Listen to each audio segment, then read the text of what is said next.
Okay, so today we're going to be reviewing and discussing something I actually made a couple days ago from the Cooking with Magic cookbook, and it's actually inspired from The Fox and the Hound, which is a movie I remember watching a lot as a kid and really liked, and I've seen it as an adult a couple times, and not one of my favorites, but I do really enjoy it and think it's a good story, and I think I tear up every single time she abandons, the fox. What's his name? It's Copper and Todd. I get them mixed up. Which one's Todd and which is Copper? Anyway, when she has to leave him in the woods. So it's such a sad movie.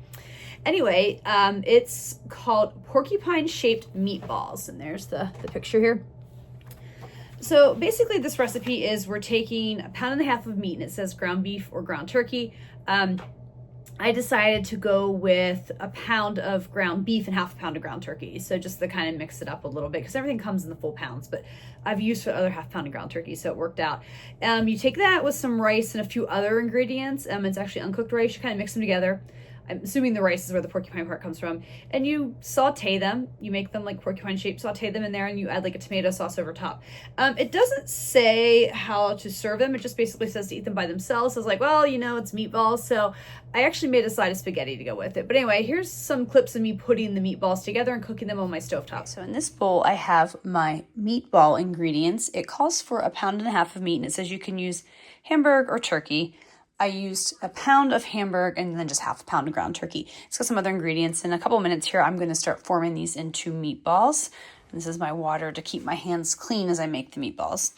And finally, over here, I have the tomato sauce recipe, which I will use to put over the meatballs as they're cooking. And it's just tomato sauce, tomato paste, and a couple other ingredients as well.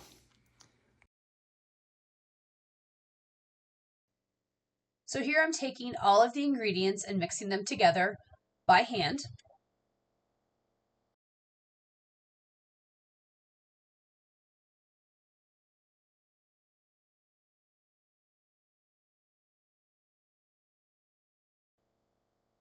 Now that all the ingredients are mixed, I'm shaping them into meatballs, and it's said to make them oblong. I guess that's more porcupine shape, even though I think that's the rice, but that's what I'm doing for all of them till done.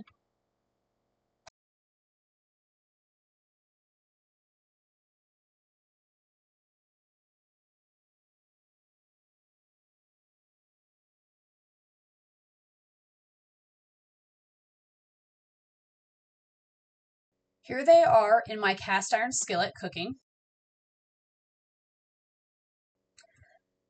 Now that one side is cooked, I am getting ready to flip the meatballs and turn them over so that the other side can cook. And as you can see, you have to be a little bit delicate because I didn't want them to fall apart.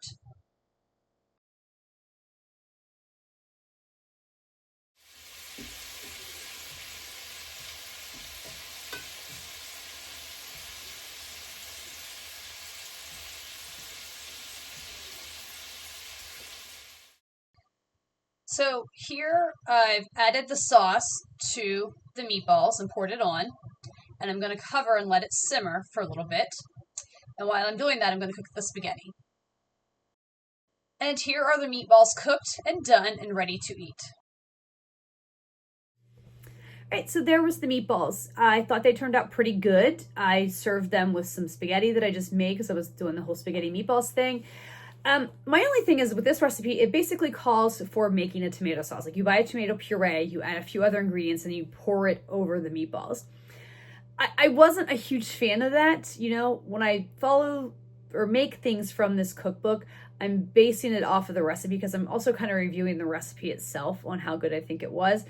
And that might have just been my personal preference. Maybe I should have used a different tomato puree. Maybe I wasn't a fan of what they called to add to the puree, that it wasn't necessarily my favorite sauce. It was definitely edible, but it was funny. It was a sauce that tasted fine on the meatballs by themselves, but when I mixed it with the spaghetti, I was like, And maybe, again, that's just what I'm used to eating when I eat spaghetti and meatballs, my sauce.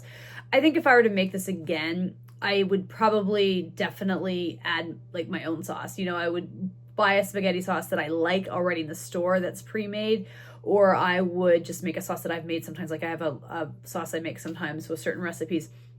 Make that instead of just following this one. But that being said, let's kind of get into the rankings and the reviews of this. The first is the I really cannot think today. I think when I'm filming this, it's really close to the holidays. I think I'm just ready for the downtime. Anyway, the ingredients on how expensive or how difficult they are to find. I'm going to give it a 2. I mean, the most expensive component to this is buying the meat. You know, ground turkey or ground hamburg, you know, I did it, like I said, I did kind of a little bit of half and half, sort of, or 3/4 ground beef and 1/4 ground turkey. Everything else is relatively inexpensive and easy to find. So it's on the lower end for me. There's a couple spices in there that if you don't have, you might need to purchase, but nothing super pricey, honestly, in my opinion. You know, meat's just a little bit pricey. Next on it, I rank the difficulty on a scale of 1 to 5 on how difficult is this to make. And I'm going to put it right in the middle at like a 2.5. It's really not hard, as you saw. The hardest part is you got to put everything together and you got to mix everything with your hands, you know, and then you got to put it on the pan and put it on the stove. And just a note with that, I used a cast iron skillet because that's what was in the picture and what I had, but it basically says you can use any skillet to make it in. I just thought I liked the idea of the cast iron and I thought it looked good in the picture, so that's what I was going to use. And then would I make this again on a scale of 1 to 5, with 1 being never and 5 being absolutely? I'm going to put it right in the middle again at 2.5, maybe a 3. I did enjoy the meatballs. You know, I thought they were a nice, solid meatball.